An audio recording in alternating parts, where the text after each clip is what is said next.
All right, let's move on to aortic regurgitation as we did in mitral. Anatomy. Now here the problem is whatever we are dealing is a 3-leaflet structure. We have right coronary cusp, non-coronary cusp, as well as left coronary cusp. So this is a normal valve with 3 cusps, and out of these 3 cusps, 2 has got a coronary arteries. Now what are the causes?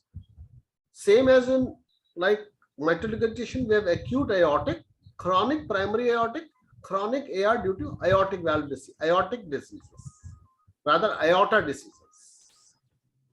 Let's see one by one. And this is like I say iatrogenic. Why I say iatrogenic is man-made created issues like LVOT implantation. Post-aortic valve balloon dilatation of bicuspid aortic valve, bridging time for AVR. Then post-tower. So they are created by man. In the quest of getting the best to the human mankind, we have created all these things. And I'll show you a couple of examples of all this during my presentations. Look at this slide, acute aortic regurgitation, which at the aortic valve leaflet. Do I really look at the severity of AR? I'm not going to do anything on this patient. As soon as I see a vegetation, only answer for me is what? Surgery. Look, LV is not dilated, it's contracting very well. In fact, number of times LV is hypercontractile. Then vegetation in 3 dimensions. Look at the vegetation out here, moving in and out. And we can really pick up in 3 dimensions echocardiography transthoracic. Here is the vegetation. This is a very interesting patient from our own lab. This young boy walked into our lab with tiredness, weakness, body aches, not feeling good, and lost significant amount of weight for last couple of months. Otherwise, he is comfortable. But I look at his face, he was ashen gray. Ashen gray, not gray, ashen gray. जैसे हमारी body का मट्टी जैसा colour होता है, राख जैसा colour होता है. And I looked at this aortic valve. The right coronary cusp is seen, leaflet is seen, no non-coronary cusp leaflet is seen. Look, there is nothing seen over there. And when it did an echocardiography with the Doppler, look, he has got a significant mitral regurgitation.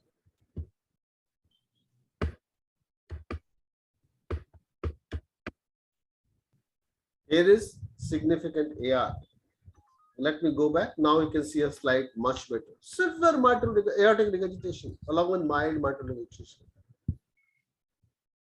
And when I told them, look, his LA size is little appears bigger. If you see this marker over here, this is 5 and this is 12. So this is almost, we measure from this point to this point.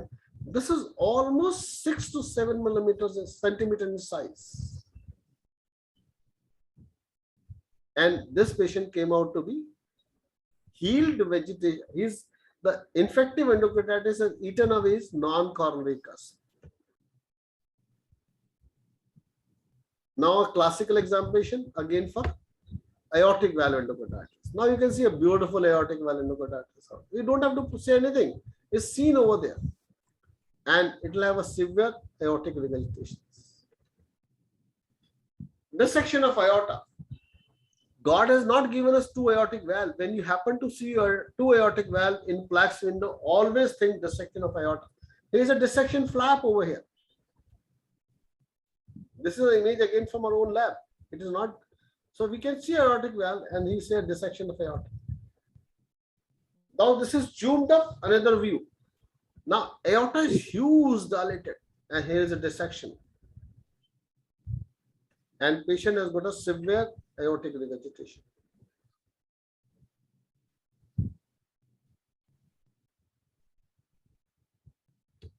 Now this becomes chronic mitral aortic regurgitation. Now you can see a chronic aortic regurgitation. Unicuspid. it opens up, no leaflets, it's just a rounded shadow, is a unicuspid aortic valve leaflet, single cusp. And this is a pictorial diagram. Look, this is what we are seeing over there. A single leaflet cusp of the unicuspid aortic valve. Bicuspid presenting with AR. Beautiful. Now, this picture was not playing a couple of minutes back. Now you can see two cusps for the aortic valve leaflet. Beautiful 3 dimensions picture, as if we are sitting in aorta to look at the aortic valve. And this patient has got a associated mitral regurgitation, not aortic regurgitation, not severe. Quadricuspid. 1, 2, 3, 4. Quadricuspid aortic valve with severe aortic regurgitation. Oh no, I don't have to tell you aortic. Here is a jet which is coming from aortic. Now you can see eccentric jet of aortic regurgitation.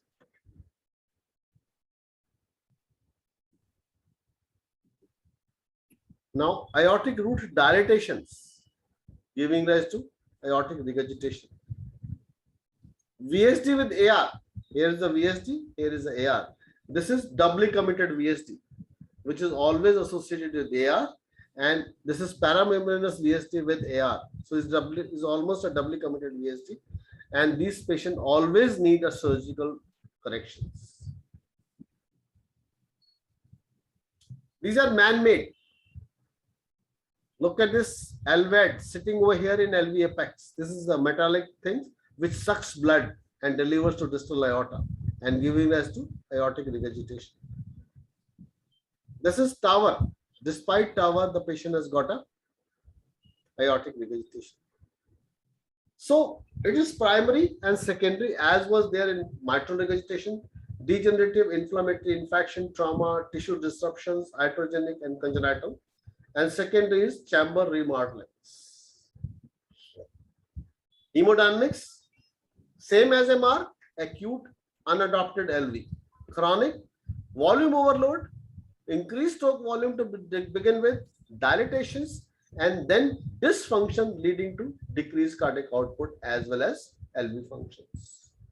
So initially a lot of volume overload, a very good hypodermic contracting LV, and then the LV functions starts failing down, everything goes down over a period of time. On the contrary, acute AR, unadopted LV, increase in LV EDP, premature closure of mitral valve, increased LA pressure, and presenting with acute pulmonary edema as with MR. How do we evaluate? As I said a few minutes back, I always take blood pressure, and when I take a blood pressure of 120 by 30, 120 by 40, my hand starts telling me, my mind starts telling me, look, I'm dealing with aortic regurgitation. A little word about diastolic blood pressure and resting heart rate. Only thing I'll say, higher the heart rate and lowers the diastolic blood pressure. Left lane up. ऐसे bridge उतरेगा left lane. Please mute your mic again and again. I'm requesting, and next time if I happen to find somebody, I'll block him completely. Then don't blame me later on. Next time, no left side lane or no right side lanes. It's complete blockage central lane.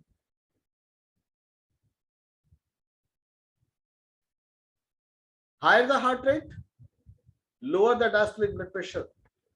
Significant mortality in these subset of populations. So if you have a patient of aortic regurg with a wide pulse pressure with tachycardia, take my words, you have to be more cautious than rest of the patients. Then how do we assess? We look at jet width height versus LVOT height. So we have to measure LVOT in all of these people, and these two aortic leaflets should be seen as open. So whenever you measure LVOT, this aortic leaflets, the right and non-coronary cusp should be seen as opening, and then we consider them as normal aorta, or LVOT dimensions would be the right LVOT dimensions. So here's a picture of patients where we measure LVOT dimensions.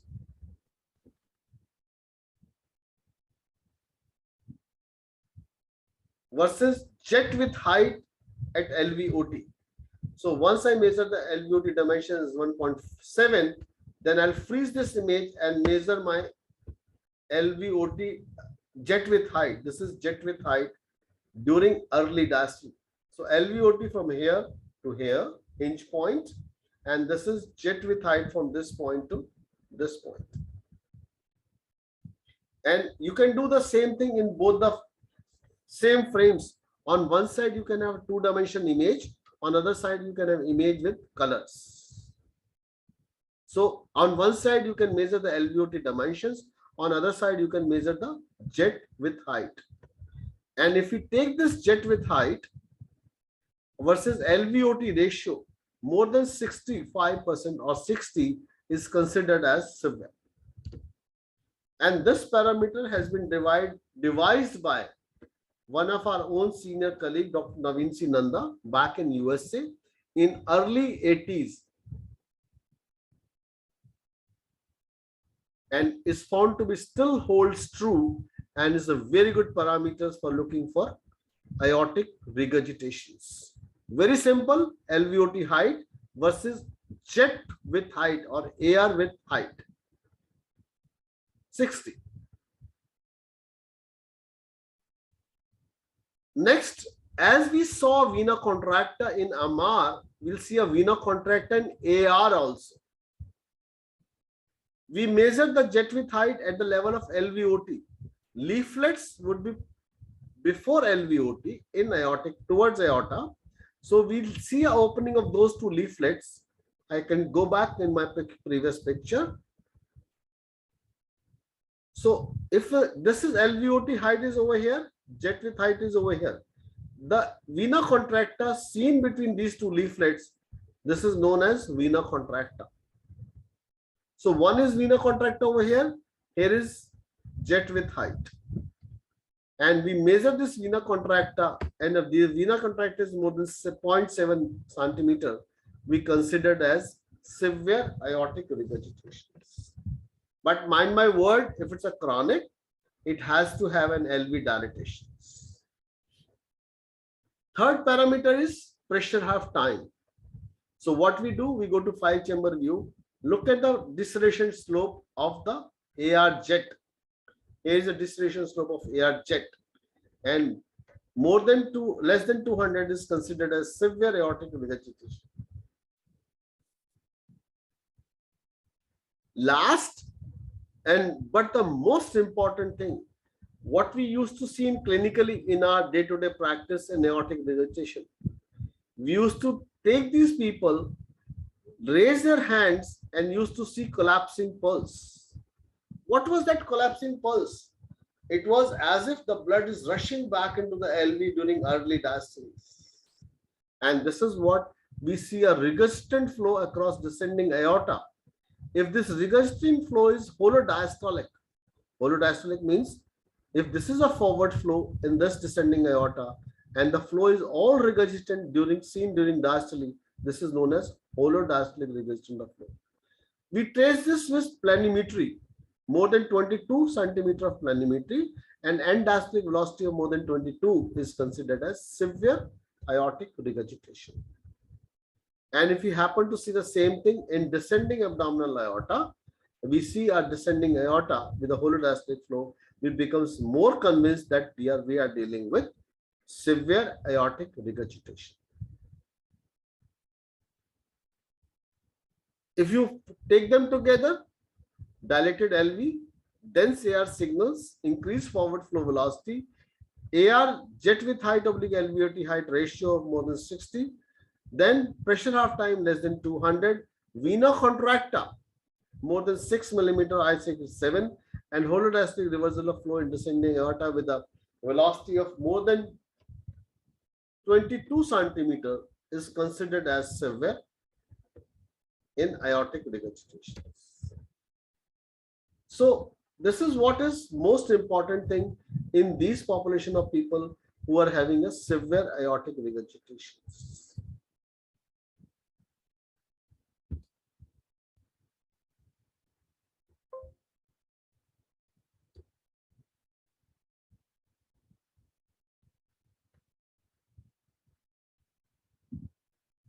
These are the guidelines. I'm not going to go into the guidelines for that. I want to show you this paper for your basic echo imaging evaluations.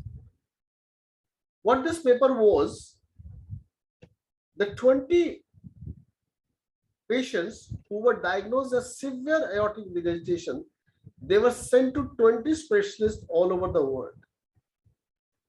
And they were given these parameters looking at LV size, jet width height oblique LVOT height, pressure half time, diastolic flow reversal, vena contracta, and density of signals by continuous wave Dopplers.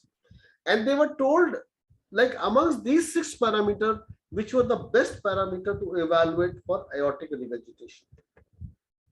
So all of them, they came to one consensus that LV size index should be more. That's one. To say that it is severe. Then out of these 3, 2 parameters should be there to talk about severity. Vena contracta width, holodiastolic reversal of flow, and jet width height oblique LVOT height ratio. If out of these 3, 2 are positive, then we consider them as severe aortic regurgitation. So in gist, I have to say that this is how we look at severity of aortic regurgitation. So in severity, we have to have very good evaluation of all those 4 parameters at your level. Believe my words, AR and AS, they are still a burning topic number of times. So we have to see a etiology, then look at those 4 parameters or 5, which I told you about a few minutes back. And then we talk about this as severity or non-severity. Because in today's world, we are not dependent on those 4 parameters. We are dependent on effective regression orifice area and volumes. Then we always go for a transesophageal echocardiography if some discrepancies are there, or we will go for cardiac MRIs. And recently, like many parameters have come to look for a strain imaging and stress test in these AR populations. We did a recently one patient who was getting subjected for AR, and we found that patient was not truly a severe AR patient. That patient was moderately severe AR. I don't say that should not go for surgery if she is symptomatic, but if it's asymptomatic, we can still hold her for some time. So that's what AR is. In nutshell, I'll just remind those 4 parameters. What we look at is, we look at LV size indexed, vena contracta more than 0.7 centimeters, holodiastolic reversal of flow with a VTI of 22 and end diastolic velocity of 22, jet width height oblique LVOT ratio of more than 65%, which is considered as severe aortic regurgitation. I'll stop over here and show this beautiful picture. Like, if you could hear this sound, this beautiful girl, if this could hear this beautiful sound of this girl, that's how when she was studying for her semester, and that's what he said. Look, listen carefully.